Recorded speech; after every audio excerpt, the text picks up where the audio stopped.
The story begins in 1936, during the Civil War in Spain. We see the clergyman teachers of a boarding school telling the children that the enemy army may attack their institution. The headmaster tells the children that they will be sent home as a precautionary measure for the duration of the conflict, and that the school will remain closed until it is over. One of the children, Andrew, very puzzled by the decision, asks the director if his money will be enough to go to Galicia, where his mother is spending the summer. The director tells him that the uprising has prospered and is unsafe, so he must go to Girona, where his home is. However, he warns him about the dangers of the road and offers some advice for his journey. Convinced by this fact, Andrew goes to Girona. We see him riding his bicycle to your house. The boy is happy, thinking that for some time, he will have the opportunity to be alone. However, when he arrives in Girona, he sees that everything has changed because of the war. When he gets home, he sees that there are now strangers living inside, and as he cannot get in, he decides to go to his friend Manny's house. His friend Manny's mother tells him that the janitor of the building spread the word that Andrew's mother is a fascist because she goes to church, and since then, he has lived in the same house. The town where Andrew's mother is at the other end of the country, in enemy-occupied territory. Andrew wants to look for her, but Manny's father takes him into his house and explains to him the complicated war situation in the country.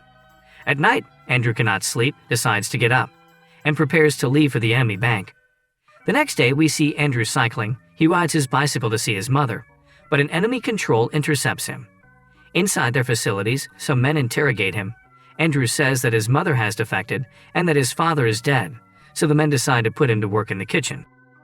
The man in charge of the kitchen, named Henry, is explaining to Andrew how everything works when the vegetable delivery woman, Mary, arrives. Henry begins to praise Mary's beauty and takes her to the back, where Andrew can see them having an affair. Here the boy is impressed to see for the first time how older people relate to each other intimately, sparking curiosity and a deeper understanding of adult relationships. After some time, a vehicle arrives with the Duke and Duchess of Dunning.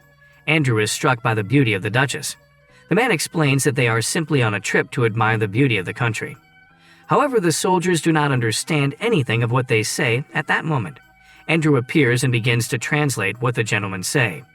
Colonel Davin explains to them that their car is requisitioned and that they must stay there while they find out if they are on the right side. The Countess is very upset and just wants to go home. However, they are forcibly kept in the same camp. Later, Andrew and the rest of the soldiers take the luggage to the Duke's. The Duchess asks Andrew for the passports, but he tells them that they have to wait until the orders arrive. The woman asks him if they can take the luggage to her room and asks Andrew to speak with Commander Davin. The Countess has made herself very pretty to speak with Davin and asks Andrew to translate the conversation.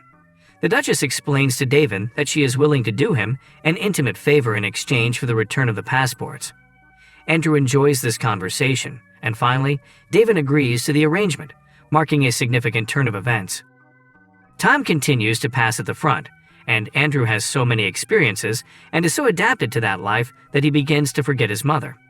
Andrew understands that if he tries to enter enemy territory, he will be killed. Later, Andrew goes to give the passports to the Dukes. The man insists that he give them to him, but Andrew tells him that he has express orders to give them to the Duchess.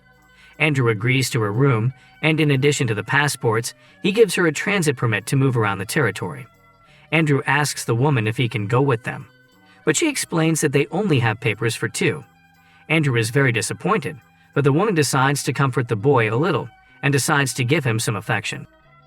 The next day, the Dukes leave for London, and Andrew is quite sad. The disappointment is even greater when he sees Mary and Henry together. Later, he sees how Davin sends 2 people from the opposing side to be shot, which leaves him very dismayed. Here, Andrew confesses the truth to Officer Perkins, saying that his mother is not a fascist and that all he wanted was to travel to Madrid through enemy territory to join her. The officer takes pity on him and sends him home to Barcelona. Perkins's wife treats him as if he were her son. Once there, he discovers that the man has a daughter named Julia, to whom he is very attracted. Julia is very angry with her parents and tells them that they have sent Andrew there because they always wanted to have a son of their own. Andrew and Julia begin to live together, and Julia tells everyone that Andrew is her cousin. Next, they both return home with some food. Andrew is flirting with Julia when, then, some people stop them. Juliet is afraid that they will take Andrew with them. But when they find out that Andrew used to be part of Davin's battalion, they greet him warmly and set them free. Julia was impressed by everything, and when she got home, she thanked Andrew.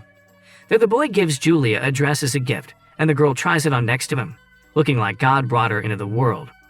Then she asks him if he likes the way the dress fits her, to which Andrew replies that he likes her. So they begin to engage in forbidden activities. Everything goes well until she tells him that she has never done it. So Andrew is disappointed. At that moment, and to the surprise of both of them, his mother arrives and discovers them. For this reason, Andrew is thrown out of the house. The boy has no choice but to look for a new house and a job, and goes to live in a neighborhood full of thugs and people of bad life. The safe conduct given to him by David gives him an idea to buy and sell products on the black market. He starts his new business by selling his bicycle and going to a grocery store in town to negotiate with the merchant, earning a lot of money. Then Andrew returns to his neighborhood, a dingy area full of riffraff, and sees a worker in the world's oldest profession. Andrew offers her a transaction in exchange for sentimental favors, and the woman agrees. Andrew begins to admire her attributes. However, he does not feel comfortable with the situation and asks the woman to do it with love, to which she responds in a very offensive way, so Andrew leaves. Some time passes and it is 1939. The war is finally over, and Andrew's mother's side has emerged victorious. A year later, Andrew finds himself interned by the enemy in a prison labor camp. One day, he hears one of the officers calling his name, which fills him with deep fear. However, upon reaching the officer, Andrew realizes that it is his mother, Irene, who has come to fetch him, bringing immense relief and joy. Once in the car, Andrew asks his mother how he was found, and she tells him it was thanks to Victor, her new partner. This man agrees to take Andrew to his new home, a luxurious building in Barcelona. There, Andrew meets his neighbor Martha, an attractive, mature woman, and is instantly drawn to her. As they settle into the house, Andrew begins to inspect everything and asks his mother where the money for all this came from. His mother explains that it has been provided by the government as compensation. Later in the bedroom before going to sleep, Andrew realizes that his neighbor Martha lives right above him, sparking intrigue and curiosity. One day during a public event, Andrew encounters Mary by chance but doesn't get the chance to greet her as his mother hurriedly informs him they must leave. Another day, upon arriving home, Victor encounters his neighbor Martha and offers to help her carry some items upstairs, using it as an excuse to get closer to her. Once there, Andrew meets Martha's husband, Charles, who soon departs for work, leaving Andrew alone with Martha. Seizing the opportunity, Andrew asks Martha to lend him a book. As they converse, Martha inquires about Andrew's well-being in Barcelona, prompting him to express his sadness over the lack of friends. Andrew spends the next few days in solitude, immersing himself in books, and occasionally going to the movies. One day, he decides to return the books to Martha. She asks him if he enjoys them and engages him in conversation about his life. Andrew confesses that he lacks close friends and asks Martha if she can assist him in making connections. Sympathetic but realistic, Martha explains that she's not in a position to play matchmaker, but assures him she'll keep an eye out for opportunities. Together, they venture out to find more books for Andrew, deepening their bond in the process. However, their interaction is abruptly interrupted by the unexpected arrival of Martha's husband, Charles. Next, we witness Andrew visiting a social aid center, where he unexpectedly encounters his old friend Mary. He learns that Mary is now a mother and living in poverty, having married Henry, who tragically lost his life in the war. Moved by her plight, Andrew suggests they go out for dinner together, to which Mary agrees, instructing him to wait upstairs while she prepares herself. Upon returning home, Mary asks Andrew if he finds her attractive, to which he responds affirmatively. During dinner, Mary broaches the subject of intimacy, prompting Andrew to express his willingness. However, Mary gently rebuffs him, indicating she doesn't engage in such acts casually. Instead, she hints at her desire for a deeper commitment, implying her interest in Andrew. As they go home, their emotions intensify, culminating in a passionate kiss. Seizing the moment, Mary invites Andrew into a stable, where they consummate their newfound connection. For Andrew, this intimate encounter marks a profound awakening of his emotions and desires, a significant moment in his journey. Back at home, Andrew falls back into the rhythm of his mundane student life.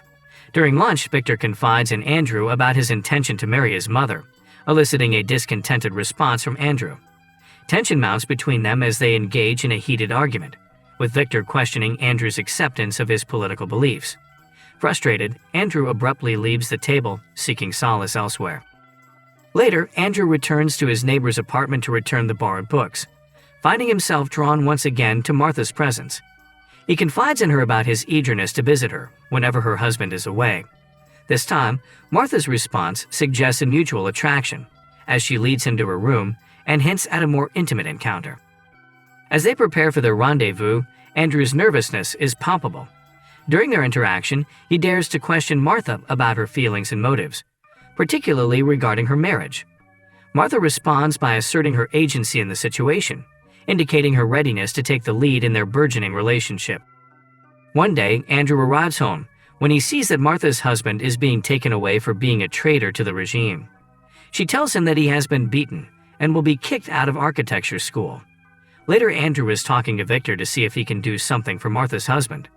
Victor tells him not to get into such trouble, since if it weren't for him, he would be in jail. Andrew confesses that he is in a relationship with the woman, and Victor tells him that he is willing to intervene on his neighbor's behalf. However, in exchange for the favor, he asks him to join his political party. Charles is then released. Later, while attending a concert with his mother, Andrew becomes captivated by the enchanting violinist, who appears to reciprocate his interest. Emboldened by his attraction, Andrew approaches her after the performance and confesses his feelings, inviting her for a drink. To his delight, she accepts, and they spend the night together at Andrew's beachside apartment, enjoying each other's company immensely. The following day, the girl expresses her enjoyment of their time together, and they agree to meet again. Andrew, caught up in the intensity of the moment, impulsively proposes marriage to the woman. However, she gently rebuffs his proposal, citing his youth as a factor.